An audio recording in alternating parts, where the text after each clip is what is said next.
এই যে 25 জন অপরাধীর বিরুদ্ধে ওয়ারেন্ট ইস্যু হয়েছে, এরা একজনও কিন্তু সেনাবাহিনীর অভ্যন্তরে থেকে কোনো অপরাধ করার কারণে ওয়ারেন্ট বের হয়নি। আনতে পেরেছি, এটা আমাদের জন্য একটা বিরাট অ্যাচিভমেন্ট। এবং যারা গুম থেকে ফিরে আসেনি তাদের নিখোঁজ, তাদের কণ্ঠ হয়ে আজকে আমরা কণ্ঠ হয়ে বলছি, এবং তাদের নিখোঁজ চোখের ভাষাকে আমরা বিশ্ব দরবারে তুলে ধরে বলতে চাই যে তাদের বিচার একদিন হবেই হবে, এবং ন্যায় বিচার যেন হয়। এবং এই গভর্নমেন্টকেও আমরা ধন্যবাদ জানাই। আমরা সবাই কিন্তু এখানে গুমের শিকার, গুমভুক্ত, মানে গুমের পরিবার আমরা। আমার পিছনে আছেন সাবেক অ্যাম্বাসেডর মারুফুজ্জামান, আমার বাম পাশে আছেন ব্রিগেডিয়ার জেনারেল আব্দুল্লাহ আমান আজমি, উনি সচিব পররাষ্ট্র মন্ত্রণালয় এবং অ্যাম্বাসেডর। আমার ওদিকে আছেন লেফটেন্যান্ট কর্নেল হাসিন, সবাই চিনি, সবাই আমরা গুম পরিবারের মানুষ। তো আমাদেরকে তো গুমে যেটা হচ্ছে ওতে বললাম নাই, ঘটনা সব আপনারা জানেন। আমার উদ্দেশ্য ছিল যে আজকে একমাত্র মহান আল্লাহর দরবারে এই জন্য প্রার্থনা জানাচ্ছি, দোয়া করছি আল্লাহর কাছে, আল্লাহর কাছে আমরা শুকরিয়া জানাচ্ছি। তা আমাদের যেটা ছিল, আমরা গুমের বিচার পাওয়ার, চূড়ান্ত বিচার পাওয়ার পদক্ষেপে প্রথম ধাপ আজকে সাকসেসফুল। যেসব আসামি রাষ্ট্রীয় ড্রেস পরে রাষ্ট্রীয় প্রতিষ্ঠান থেকে যারা ফ্যাসিস্টদের পক্ষ হয়ে এভাবে গুম খুনে জড়িত ছিল, তাদেরকে যাতে এখানে আনতে পারছি, সেজন্য thanks to the government, thanks to the court, thanks to the ICT, thanks to the chief prosecutor all. আর আমরা যেটা বিচার চাচ্ছি, আশা করি বিচার পাবো। আর বিচারের প্রথম পদক্ষেপে যেহেতু সংশয় ছিল যে আজকে তাদের এইসব কি বলে আসামিদেরকে আনবে কিনা, যা হোক শেষ পর্যন্ত আনছে, বাধ্য হচ্ছে, আসছে ওনারা, ওনাদেরকে অলরেডি কারাগারে প্রেরণ করা হয়েছে। বাকি যারা বিদেশ আছে তাদেরকে, আমাদের দাবি তাদেরকে জন্য ইন্টারপোলের মাধ্যমে যে হোক পত্রপত্রিকা বিজ্ঞাপন দিয়ে ইন্টারপোলের মাধ্যমে তাদের বিদেশ ধরে আবার কোর্টে হাজতে। এটা আমার থ্যাংক ইউ।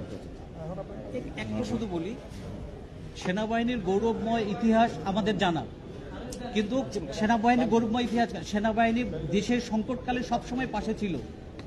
কিন্তু আমরা চাই যে এই সেনাবাহিনীর যে গৌরবময় ইতিহাস অটুট থাকুক, কিন্তু কিছু বিপদগামী অফিসারের কারণে পুরো বাহিনীকে আমরা কলঙ্কিত হতে দেব না। আসসালামু আলাইকুম, আমি অ্যাম্বাসেডর মারুফুজ্জামান, আমি সচিব ব্রিগেড পররাষ্ট্র মন্ত্রণালয় থেকে। আমাকে 16 মাস গুম করে রাখা হয়। আমাকে যখন গুম করে রাখা হয় জয়েন্ট ইন্টারোগেশন সেল, যেটা আপনার কোড নেম হলো আয়নাগর, তার আগের নাম ছিল ব্ল্যাক হোল। আমি আজমি হাসিন, আমরা একসাথে একই সময় ছিলাম। ইকবাল সাহেব, আমরা এই 4 জন একই পিরিয়ডে ছিলাম। আপনাদের সবাইকে একই বিল্ডিং এ জিআইসির 2-3টা ব্লক আছে, ওখানে ছিলাম। এবং আল্লাহর কাছে আমাদের হাজার শুকুর যে আপনাদের জন্য, আমাদের দেশের মানুষের জন্য দোয়ার জন্য আজকে আমরা বেঁচে আসছি। এটা আমাদের সেকেন্ড জীবন। আমাদের উপর যে কি অন্যায় করা হয়েছে তা আমাদের মুখে কেউ বলতে পারবে না। একদিন যদি কেউ রাখা হয় তাহলে বুঝবেন যে তার কি অবস্থা হয়। আপনাদের সবাইকে ধন্যবাদ, আমি আমার দীর্ঘায়িত করব না।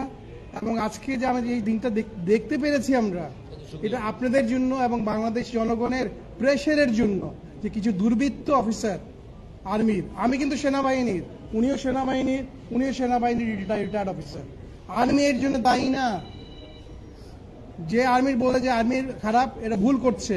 এরা কিছু কতিপয় কি বলবো corrupted killers, they are the ones who are the victims to perpetrators. and আমি এটাই লাস্টে বলবো, আরো অনেক পারপিট্রেটরস ফ্রি আছেন আমাদের কেসের সবার সাথে। ওদেরকে যেন এনে একইভাবে এবং প্রিজন ভ্যানে এনে, এসি রুমে এনে, অফিসার্স মেসের খাওয়া খাওয়ায় না খাওয়ায়, আমাদের যেভাবে রাখা হয়েছিল ওদেরকে যেন ঠিক একইভাবে রাখা হয়, তার চেয়েও কঠিনভাবে রাখা হয়। Because they have committed crimes against humanity, মানবতা বিরোধী অপরাধ। এইটা একটা UN grave crime against humanity একটা ক্লজই আছে। আমি আর দুর্বাহিত করবো না, আমি আজমিকে বলবো। আপনাদের সবাইকে আসসালামু আলাইকুম জানাচ্ছি।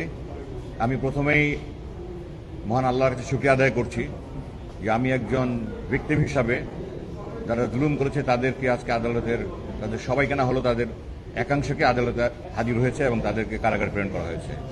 আমি ধন্যবাদ জানাচ্ছি মাননীয় প্রধান উপদেষ্টা, আইসিটি টিম, বিশেষ করে অ্যাডভোকেট তাজুল, ওনারা দিনরাত কাজ করেছেন। তাদেরকে আমি ট্রাইব্যুনালকে ধন্যবাদ জানাচ্ছি এবং আপনাদের সবাইকে ধন্যবাদ জানাচ্ছি।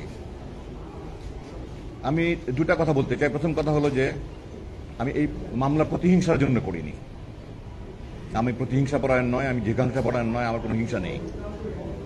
আমার এটা নিয়ে সেনা কর্তৃপক্ষের ঊর্ধ্বতন কর্তৃপক্ষের একাধিকবার অনেক মিটিং হয়েছে এটা নিয়ে। আমি মামলা করব কি করব না, আমি ডিসেম্বরে করেছি, আপনারা হয়তো জানেন না। জানুয়ারিতে কিন্তু এই 5 জন ডিজির বিরুদ্ধে ওয়ারেন্ট বের হয়েছিল এবং তাদেরকে তখন গ্রেফতারের চেষ্টা করা হয়েছে, তারা তখন থেকে পলাতক। এই ওয়ারেন্ট কিন্তু প্রথম ওয়ারেন্ট নয়, এটা তাদের বিরুদ্ধে দ্বিতীয় ওয়ারেন্ট।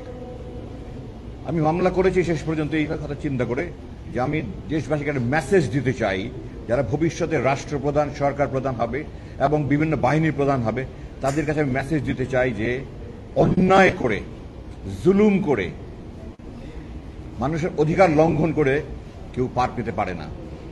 সকল অপরাধীকে বিচার পেতে হবে। বাট আমি এই জিনিসটা দৃঢ়ভাবে বলতে চাই, তাদের উপর কোনো জুলুম হোক, অবিচার হোক, এটা আমি চাই না। আমি চাই তারা সুবিচার পাক, তারা যা বক্তব্য বলার সেটা বলার সুযোগ পাক এবং মাননীয় আদালত তাদের সমস্ত বক্তব্য শুনে যেন তাদের সুবিচার করেন, সেটাই আমি চাইবো। আমি চাই না তাদের কোনো অবিচার হোক। যে যতটুকু করেছে তার যতটুকু পাওনা সে যেন পেয়ে যায়, বাকি আখিরাতের কথা পরে থাকবে। আমার দ্বিতীয় মেসেজ হলো, যেটা আমার আগে বলে গেছেন, আমি আজকে সকালে স্ট্যাটাস দিয়েছি, এই জন্য আমি হাজার হাজার মানুষের কাছে গালি খাচ্ছি ফেসবুকে।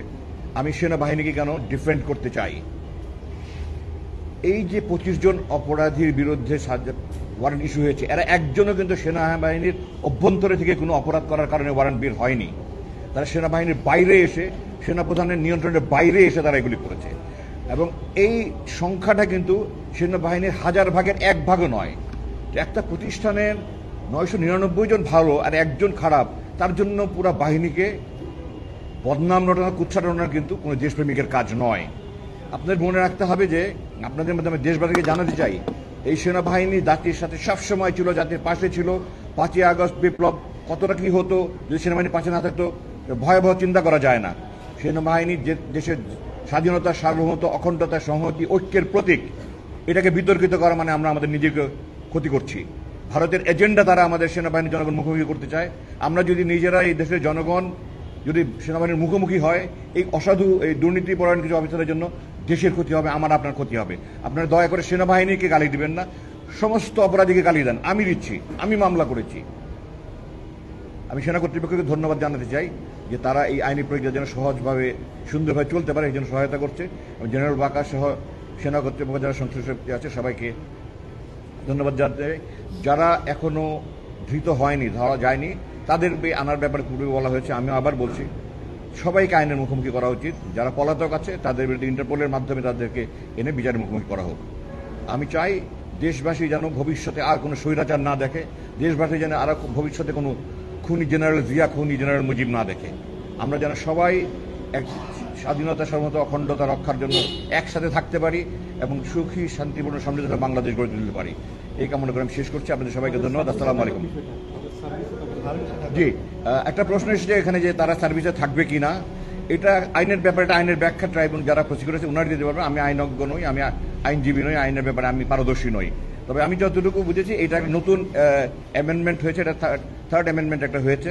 এই অ্যামেন্ডমেন্ট এটা করা হয়েছে। এটা কেন করা হয়েছে, কার জন্য করা হয়েছে আমি জানি না। তবে আমি এতটুকু জানি যে বেসামরিক প্রশাসনে যারা আছে বা পুলিশ যারা আছে তাদের বিরুদ্ধে অভিযোগ আনা হলেই কিন্তু তারা চাকরিচ্যুত হয়ে যায়।